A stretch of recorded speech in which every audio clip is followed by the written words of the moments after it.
Hey Foursquare, this is the weekly update I've been looking for the last 15 weeks, the one in which I get to say we are going to worship together in person this Sunday. Of course, this week we're at 9 a.m. at the Rec Park in Gettysburg, and then the following week together here back at our building on Middle Street. But I'm so excited to say that we're going to be together.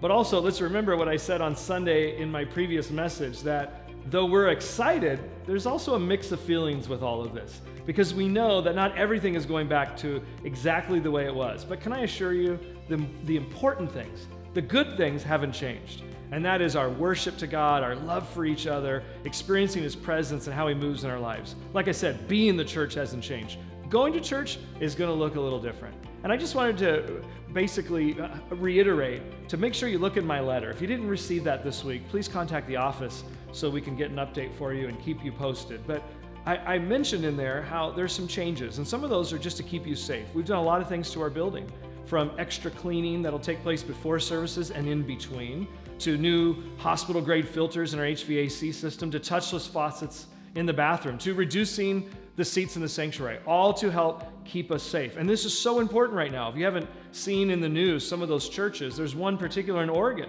where 236 people tested positive for coronavirus after going to church. Listen, we want to do our best to prevent that, not only to keep people safe in our church that are vulnerable from a serious illness, but also just to protect us from being able to have to stop doing services. We want to continue. We don't want to be our county's example or test case of what happens in large gatherings. So please, as we all work together to do this social distancing, keeping our building clean, we're going to be able to continue to move forward and worship.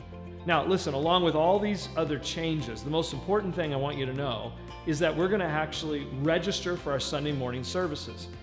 Believe me, it's not hard, it's not complicated, it's simple, it's convenient, and we're going to tell you all about it next week, give you all the details. But listen, we just want you to understand that this is so important to do for really two reasons. One, we've reduced the occupancy of our sanctuary by 50%.